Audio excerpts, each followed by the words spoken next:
Welcome to another episode of Boards and Brews. In this episode, we will be talking about one of the many Sherlock Holmes games that are out there. This one is called Beyond Baker Street. It's from Z-Man Games. It's a cooperative game. Basically, it's you against Sherlock Holmes. And it has an interesting take on how you play the game, but we'll get more into that later. Before we do that, though, we'll talk about the pairing today. All right. So for an English icon like Sherlock Holmes, of course, I have to pick an English beer. And what I've chosen is Mackeson XXX Milk Stout. Yeah, I really enjoyed it. It's got a nice, rich, dark color. Not a lot of carbonation. Kind of drinks like a cold brew coffee, if I had to say myself. It's got a nice malty characteristic, and the aftertaste is persistent, but it's not overbearing at the same time. And I think the pairing of these two was elementary. So we'll talk about the contents of Beyond Baker Street now. The other day I came across these interesting koozies, and what really actually stood out was not only was there a 12-ounce size for this, they actually make it in a 22-ounce size. They're called bomber jackets because commonly known in the craft beer world, these 22-ounce bottles are called bombers. They feel great to hold, neoprene. They also have a zipper on the front, which makes it easy to take the bottle out. I'm really impressed by the quality of this product, so I would definitely recommend checking them out, and the link will be in the description of our video below. So this game is a very interesting take on the Sherlock Holmes genre. The game plays probably different than most games, and I'll show you why in a bit. This here is the board of the game, and I mentioned in the unboxing videos that I really liked how sturdy it was, and the colors is a very vibrant board. We'll notice here that we have 3 spaces here, which will have the suspect, the motive, and opportunity cards, and then we have 2 tracks here, the first one being the Holmes track, the second one being the investigation track. Now, in order to win, Holmes cannot get to 0, and we also have to get to 20 on the investigation track, and we have to confirm the suspect, the motive, and the opportunity cards. Next set of pieces here, this one is the Sherlock piece. These 3 here are the pieces that you'll use to confirm the 3 cards, and then the white one is for the investigation track. These cards here are the case files and the character cards. Now, the case files range from 1 to 6, 1 being the easiest and 6 being the hardest, so you can definitely pick which one you want to do. And also, you can select character cards. Now, the characters can either make the game harder or easier. You don't have to play with the characters, but if the game starts getting a little stale, you can add these to add some spice to the game. These cards here are the motive, the suspect, and the opportunity cards. These are the cards that you'll use to confirm while you're playing the game. And we also have some cards that every player gets. It shows you what actions you can take on your turn.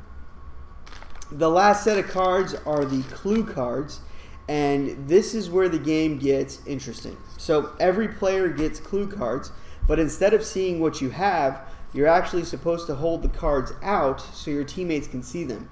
Now, you have to rely on your teammates giving you correct information on telling you what card is what, and you also have to remember it.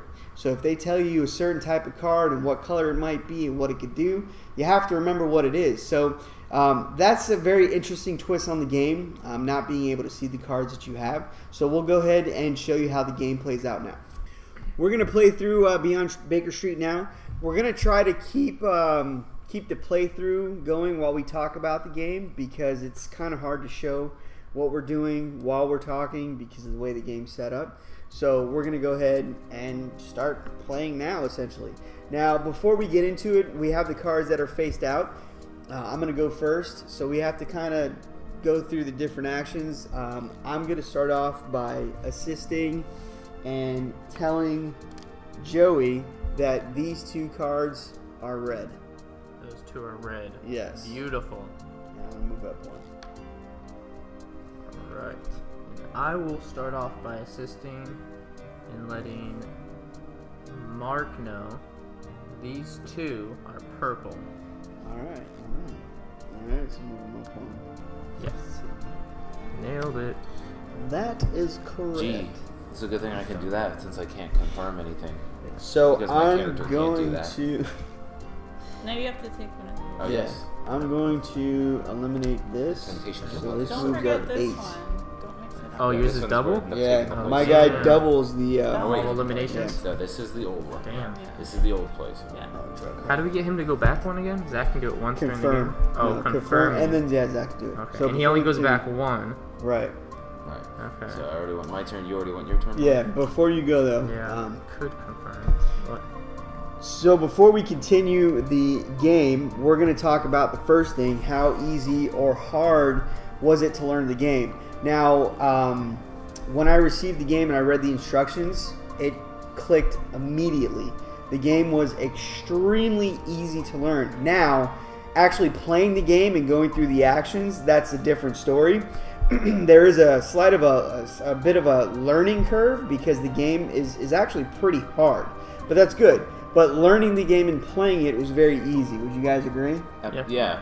Easy. It's a game that's easy to pick up, but it requires you to be patient and obviously more methodical. So that Right. can be difficult for when you're used to playing games where there's a lot of dice rolling Right. or moving spaces. But yeah, And probably not drinking beer. probably Yeah. doesn't help memory, which is a super important part of this game. But The last thing that we want to talk about is replayability. Now, I definitely think this is a game that you can play often because, one, it's really easy to set up, and two, the games go by pretty quickly. Now, obviously, that's dependent on how long the turns take, but usually the game probably can end in about 15, 20 minutes at most. The setup is about 2 minutes, so there's no reason why you can't get this game on the table in any chance you can get. You guys have anything to say about that, time-wise? yeah, I mean, you think, oh, it's going to get repetitive if you play this like a couple times in a month. I mean, the fact is this game is so diverse, though. It's the different characters, the combinations of plays and things like that. I think you would have to play this game a lot to get to a situation you're familiar with. I mean, Right. I would almost call it indefinite replayability. Yeah, no, possibility. Yeah, it's definitely a possibility. Yeah, with the quick setup and like I said, the amount that the time it takes to play the game, definitely something you can play often. You also can confirm. Why can't the ladies confirm? It's so sexist. I can't? No, I said you can. Oh, I thought can't, you said yeah. can't. Oh, No, I guess- said you also can confirm. Oh, okay. Zach So it's can't. not sexist. It's just my character is not Right. smart enough apparently You're- to do so. No, you. It says I can't. I'm not allowed to confirm. No, but you can seduce Sherlock. That's pretty good. That's an interesting way of putting it. That's pretty good. Pretty nice. I've tried. Alright, Zach. This Inspector one Jones just doesn't have is it. great. Okay. I think I know You're what up, to do baby. now. Yeah. Mm-hmm. All right. Mm-hmm. Oh, mama. All right. So one of the things that we talk about is what age or what group this is good for, and what ages this might be good for as well. I honestly think this is good for really any group. I think you probably want to keep it like teenagers or higher that play the game.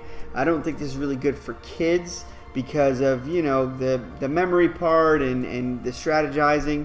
But I mean that's just my personal opinion. What do you guys think? I think you're pretty much on point. Yeah, I mean, you think it's it's addition and memory, but it's really more complicated than that. It's a lot of teamwork and it's almost memorizing for other people at the same time. So, Right.